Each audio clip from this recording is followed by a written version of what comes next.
Hi good morning. இது SP channel. நான் உங்களுக்கு இனி வசந்தி ரவி. இன்றைக்கி நம்ம அரைக்கிற கடையிலும் கோவக்காய் ஃப்ரை தான் பார்க்க போகிறோம். வாங்க இது எப்படி செய்யலாங்கிற வீடியோக்குள்ளே போய் பார்க்கலாம்.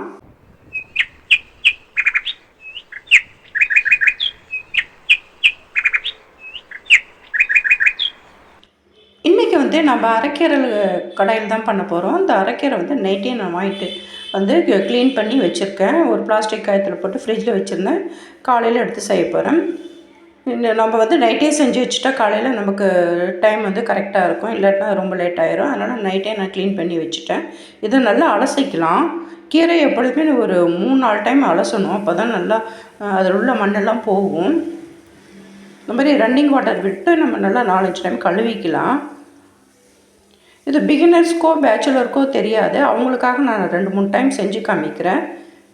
நிறைய பேருக்கு இந்த கீரை கழுவுறது தெரியாது. அவங்களுக்காக நான் செஞ்சு காமிக்கிறேன் பாருங்கள். இந்த மாதிரி நல்லா ரன்னிங் வாட்டர் விட்டு நல்லா ஒரு 3-4 டைம் நல்லா கழுவிக்கணும்.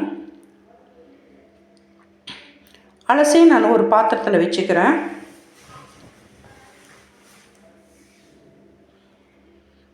நல்லா அப்படி கையை விட்டு நல்லா அலசணும். அப்போ தான் அதில் இருந்த மண்ணெல்லாம் தூசிலாம் போகும், அடியில் போய் தங்கிடும். இப்படி மேலாக இருக்கிறத நம்ம எடுத்துடலாம். பாருங்கள், அது அந்த மண்ணாக இருந்தது கீழே ஊற்றிட்டேன். இப்போ 3-4 டைம் அலசுறேன் இதை.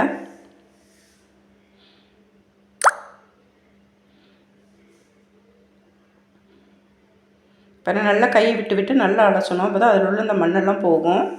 ஏன்னா கீரையில் எப்பொழுதுமே மண் நிறையாவே இருக்கும். அதை பார்த்து தான் நம்ம க்ளீன் பண்ணணும். இதை நல்லா அலசி நான் ஒரு பாத்திரத்தில் வச்சுக்கிறேன்.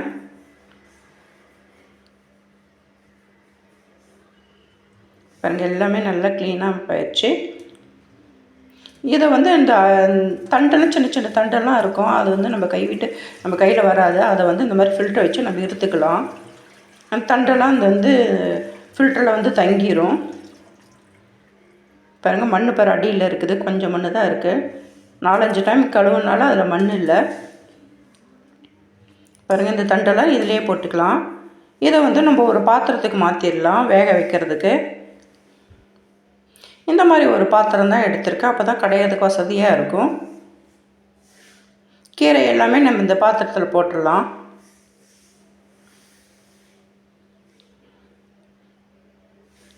நீங்கள் கடைய முடிஞ்சால் கடையெல்லாம், இல்லாட்டினா கூட இத்தனை கீரையை வெந்ததும் ஆற வச்சு கூட மிக்சியில் கொஞ்சம் ஒரு ஓட்டு ஒட்டி எடுத்துக்கலாம். ரொம்பவும் அரைக்கக்கூடாது, ஒரே ஓட்டு தான் ஓட்டணும். அதுவும் ஆற வச்சு தான் அரைக்கணும். ஆனால் இன்றைக்கி நம்ம கடை தான் போகிறோம். கடைஞ்சி சாப்பிட்டா தான் ரொம்ப டேஸ்ட்டாக இருக்கும். இதுக்கு பாருங்கள், நான் ஒரு பூண்டு எடுத்து உரித்து போட்டிருக்கேன். ஒரு 100 கிராம் சின்ன வெங்காயம் எடுத்து உரித்து அதையும் இதிலே போட்டுக்கிறேன். 2 பெரிய தக்காளி எடுத்து 4ஆக கட் பண்ணி போட்டுக்கிறேன்.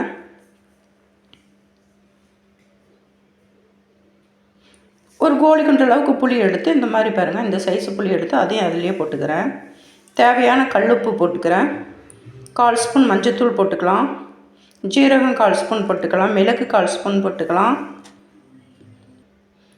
இதுக்கு தேவையான அளவு தண்ணி ஊற்றி நம்ம ஸ்டவ் பற்ற வச்சு வச்சிட வேண்டியது தான். இது நல்லா வேகணும்.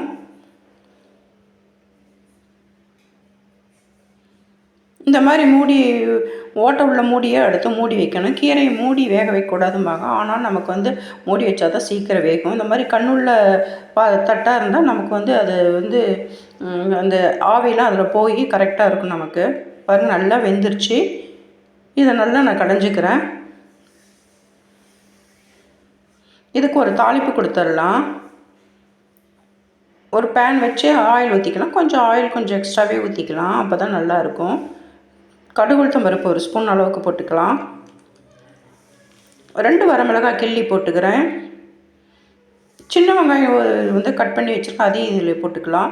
நான் வேக வைக்கும்போது பச்சை மிளகாய் போட்டதை மறந்துட்டேன் உங்கள்கிட்ட சொல்கிறதுக்கு. அதனால் 4 பச்சை மிளகாய் வேகும்போதே போட்டு நல்லா வேக வச்சு கடைஞ்சிடணும். அது வீடியோ எடுக்க மறந்துட்டேன். அதனால் பச்சை மிளகாய் போட்டுருங்க.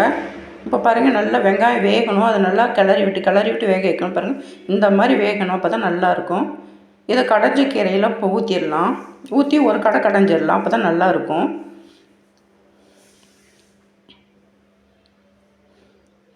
கொஞ்சமாக கீரை எடுத்து அந்த பேனில் ஊற்றி அந்த இதில் ஊற்றிடலாம். அப்போ தான் நல்லா டேஸ்ட்டாக இருக்கும்.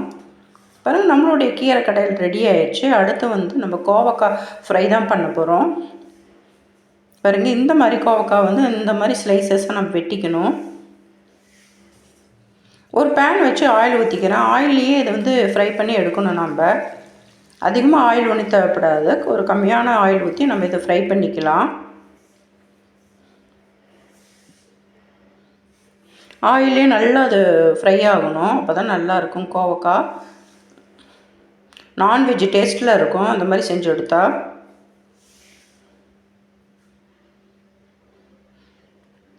ஒரு மீடியம் ஃப்ளேமில் வச்சு ஒரு 7-8 நிமிஷமாவது வதக்கணும். அப்போ தான் நல்லாயிருக்கும். மூடி போட்டு நம்ம வேக வைக்கணும். தண்ணியெல்லாம் ஊற்றக்கூடாது. அந்த ஆயிலே வேகணும். வந்து 1/4 ஸ்பூன் மஞ்சள்தூள் போட்டுக்கிறேன். 1 ஸ்பூன் அளவுக்கு குழம்பு மிளகாய்த்தூள் போட்டுக்கிறேன். இது வீட்டில் அரைச்ச பொடி தான். இது வந்து ஃப்ரைக்காக, குழம்பு வைக்கிறது, சாம்பார் எல்லாத்துக்குமே இந்த பொடி யூஸ் பண்ணிக்கலாம். இதோட ரெசிபி வேணால் என்னுடைய சேனலில் போய் செக் பண்ணி பார்த்துக்கோங்க.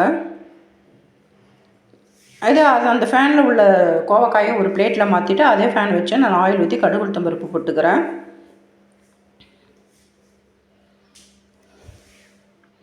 கடுகு நல்லா பொரியணும். கடுகு நல்லா பொரிஞ்சிருச்சு. இப்போ வந்து நம்ம ஒரு 100 கிராம் சின்ன வெங்காயத்தை சின்ன சின்னதாக கட் பண்ணி கொஞ்சம் கறிவேப்பிலை போட்டுக்கலாம். இதுக்கு சின்ன வெங்காயம் போட்டு செய்யும்போது ரொம்பவே டேஸ்ட்டாக இருக்கும். சின்ன வெங்காயம் நல்லா வதங்கணும்.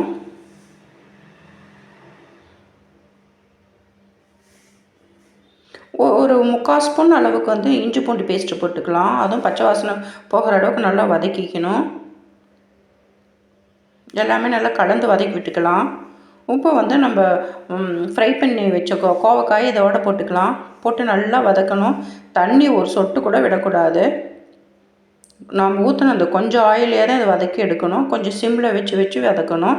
ஒரு 10 நிமிஷம் ஆகும். ஆனாலும் டேஸ்ட்டுக்காக நம்ம செலவு பண்ணலாம் டைமை.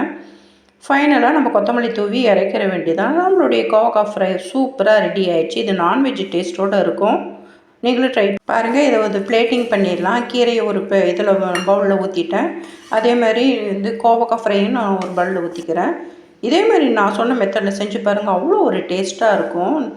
நீங்கள் ஒரு டைம் செஞ்சிங்கன்னா திரும்ப இதே மெத்தடில் செய்வீங்க. அவ்வளோ ஒரு டேஸ்ட்டாக இருக்கும். கீரை கடை அட்டகாசமாக இருக்கும். ஃப்ரையும் வந்து கோவக்காய் ஃப்ரையும் நான்வெஜ் டேஸ்ட்டோடு ரொம்பவே நல்லா அட்டகாசமாக இருக்கும். இந்த வீடியோ உங்களுக்கு பிடிச்சிருக்குன்னு நினைக்கிறேன். பிடிச்சிருந்தா சப்ஸ்கிரைப் பண்ணுங்கள், லைக் பண்ணுங்கள், ஷேர் பண்ணுங்கள், கமெண்ட் பண்ணுங்கள். இன்னொரு இன்ட்ரெஸ்டிங்கான வீடியோவோட நான் உங்களை மீட் பண்ணுறேன். எதையும் ரசித்து செய்யுங்க, ருசித்து சாப்பிடுங்க. பிடிச்சிருந்தா எனக்கு லைக் பண்ண மறக்காதீங்க. ரெசிபியில் ஏதாவது டவுட்ஸ் இருந்தால் கமெண்ட் பண்ண மறக்காதீங்க. தேங்க்ஸ் ஃபார் வாட்சிங். Bye bye.